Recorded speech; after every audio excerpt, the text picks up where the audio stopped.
I'm still planning a quiz on Thursday. So today you're going to learn the second part of this. Um, and then tomorrow, Y top day, so shorter class, I'll give you a little practice quiz, and then let's plan a quiz Thursday. Um, yeah, let's plan on that. All right. And if that has to change, I will of course let you know. So today is the 28th. And yesterday you learned how just to simplify one rational expression, like basically one algebraic fraction. Today we're going to be simplifying multiple ones in one problem. So today you will multiply and divide rational expressions. You'll have, I think, lots of time. I don't imagine this will take too long. Famous last words. But you'll have plenty of time after this to work on yesterday's slash today's. So here's what today's problems look like. So if this were a yesterday problem, bless you, it would have said that, right? And you would have no issues with that. Factor, factor, cancel, so on and so forth. But today we're going to have one rational multiplied by another rational like this.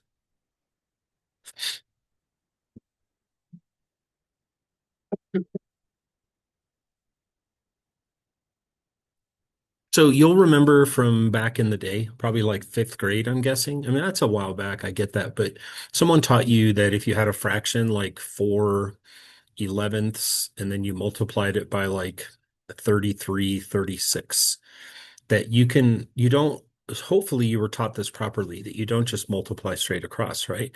That you look for things that can reduce first. So this is a very elementary school example of the high school stuff you're going to be doing today. So like in my red problem, I would say, ooh, 11 and 33, I can divide those both by 11, giving me a 1 and a 3, right? I can take common factors from anywhere in the top and cancel them with anywhere in the bottom, diagonally, straight up and down, whatever. You just are not allowed to go sideways, of course. And then I'd go, ooh, 4 and 36, you guys can both be divided by 4, leaving behind a 1 and what is that, a 9? So you get the idea, right? And then I would just keep canceling things out until I get to the end. And that's what we're doing here today is just we are going to wind up multiplying, but we don't multiply it in its current state. That would be nightmarishly foolish to do. So what we're going to do is factor just like we did yesterday. So what is the quicker you can be, the quicker we can get through this. So help me factor the upper left. What do we get? So x plus 2 times x minus 2. Perfect execution of a difference of two squares. How about the lower left? Again, expert factoring. This is how quick factoring should be by this point in the school year for each and every one of you. How about the upper right? Remember, factoring does not always mean build two shelves to GCF, right? So I look at it and go, well, the best I can do is I can pull out an 8, and that'll leave me with x plus 4. Right? Sometimes you just take what you get. And then what's this lower right? What kind of factoring is that? Again, just GCF, right? What can I pull out of those? X cubed, which is going to leave behind an x plus a 1. So this is where it becomes open season. Like hunting season is officially open, and now we just start looking for things anywhere in the top with anything in the bottom. So remember, you can go straight up and down, or you can go diagonal. So you see the x minus 2's? Awesome. Gone. What else do you see? The x plus 4 can kill the x plus 4. Do you see anything else? I don't either, right?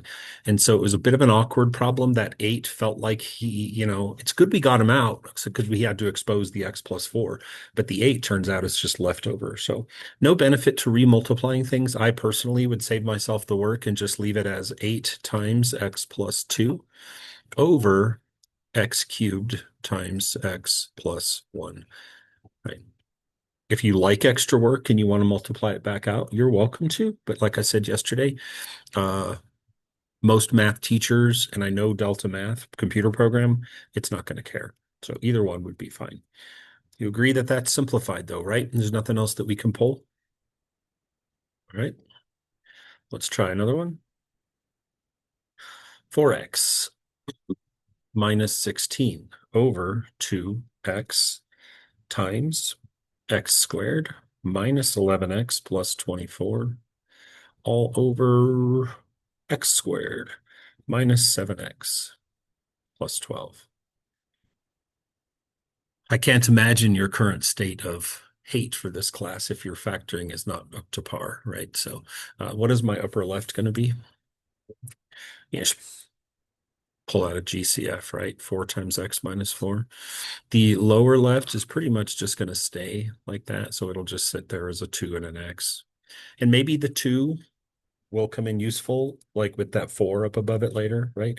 Or maybe that x will find a mate. I don't know, but we just do what we can along the way. And then we have times. What's the upper right? Nice. X minus 8, x minus 3. Color coding, by the way, for your educational convenience. And then what's the lower right going to be? Yeah, Parker is on fire today. And again, that's the lifting, and now is the hunting, and you just go and you find things. So the obvious ones are the x minus 4s, top, bottom. Anywhere top, anywhere bottom, take them out. The other obvious one is the x minus 3s. And there's one more that's not, I think it's obvious, but what do you see? For sure, this 4 and this 2 can both be reduced by 2, meaning that the 2 is basically gone. I know it becomes a 1, but we don't need it. And then the 4 becomes a 2. And then what you do now is after the carnage, you go across and you just gather up all of the parts and pieces that survived. And so going across the top, I have a 2 that survived and an x minus 8. And then going across the bottom, I only have one survivor. Who is it? The x, right? And as we learned yesterday, we will not cancel those x's because the one on top is not a factor, right? It's part of something else. Okay. You're probably thinking I don't need any more examples, but of course, the name of the notes today were not multiply, right? That was multiply and divide. So let's do another one. So we have 5x over x plus 3 divided by x squared minus 8x plus 15 over x squared minus 9. So obviously the transition at this point in the lecture is let's make sure that we remember that there really is no such thing as division. A mathematical purist, like some hardcore person would say, there's no such thing as division, only multiplication by the reciprocal, right? So some people say that subtraction doesn't exist. It's addition of a negative, and division doesn't exist. It's multiplication of a reciprocal. So we're going to hit it with a copy dot flop, right? And you'd be smart, I think, to factor as you go, like why waste time recopying it? So this is how I'm going to show my work. So the 5x, I'm just going to copy across. The x plus 3 is not factorable, so I'm just going to copy it across. But I am now going to change my problem to multiplication. And so let's factor as we go, but let's reorganize also. There's no sense in not multitasking here, right? This isn't like 8th grade or something. So I'm going to take the artist formerly known as the bottom and factor it to the top. What's it going to be? Good, right? So we're kind of factoring and dot flopping, if you will, as we go. And then the artist formerly known as the top is going to factor himself down into the bottom. And what's he going to be? Nice. It's okay. I knew what you meant. Nailed it. And there it is. It's just like the last two examples. Like once you've got it as a times and you've got everything out and exposed, now you just look for things that can cancel.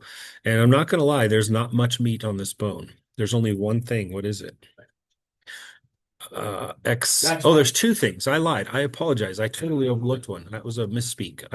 My bad. Dallin, you said it. X plus 3s can go. Thank you. And then of course the X minus 3s can go. Yeah, my eyeballs they failed me there. So what's our final answer for this?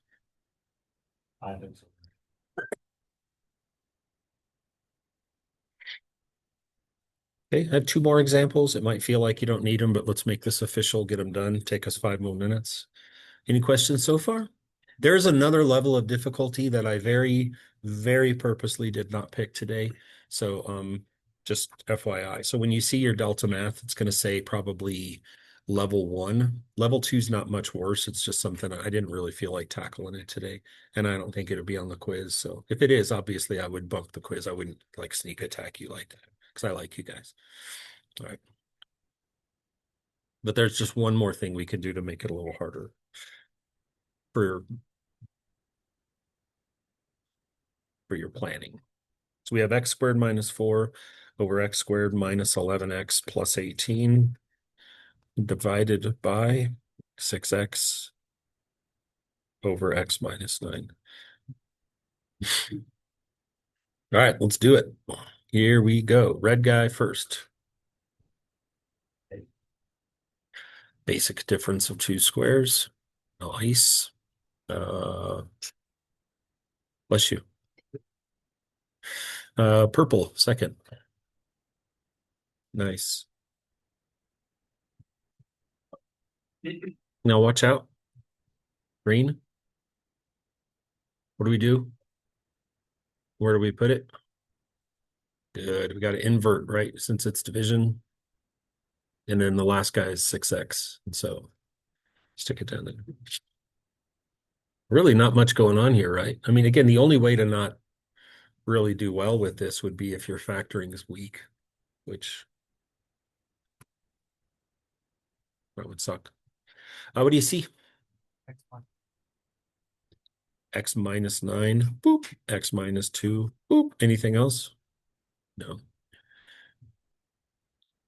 This is the part where I last night said, I think I'm done. And then I said, no, I got to give him one more because there's a possibility. What did I do? Yeah, there's one here. And there's one here. Is that what you're talking about? Yeah. Can you get rid of them? There's something. Oh. Oh, yeah, booth. You good? Yeah.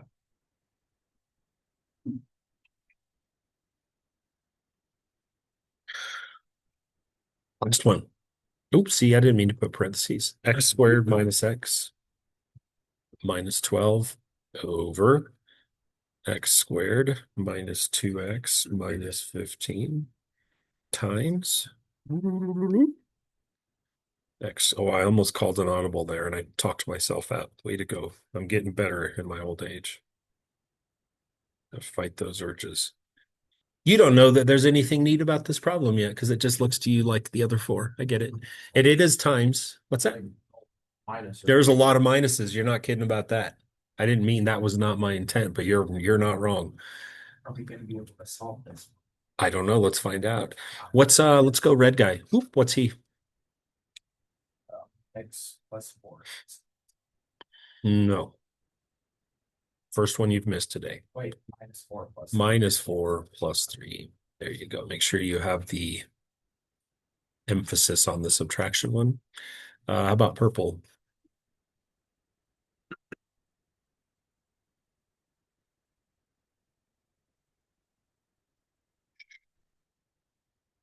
There's no dot flop here, so let's just head upper right. What do we get?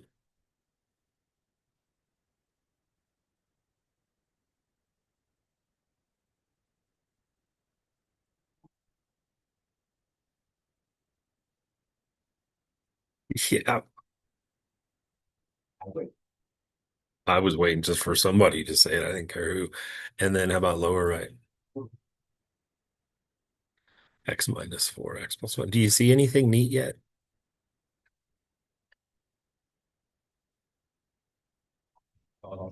It all cancels out. So I just wanted you to be aware that this can happen. And sometimes, like if we were doing GCFE stuff today, which again with numerical GCFs, then sometimes everything might cancel except like just a number like 2. But in this case, literally everything goes away. So X minus 4s, by, minus 5s, by, 3s, by, 1s, by. What's the answer? It is not 0. So I'm glad I put this in. Oh my God. What's left when you cancel things out? So there's a 1 a 1, a 1, a 1, a 1, a 1, and a 1 and a 1. What's 1 times 1 times 1 times 1? 1. What's 1 times 1 times 1 times 1? And what's 1 over 1? The answer is 1. So, I was not expecting anyone to say no solution. Thanks for that nice Tuesday morning curveball, whoever you were, you mystery person. That's it. That's all I got. So you're going to work today on both Delta Maths, 45 from yesterday, 46 from today. Let's go. Let's not talk about engines and stuff. Jeez Louise. Good God. I'm talking about engines. Tuned up my diesel. Got drag on the hitching barn. A little lag bolt. I think the same.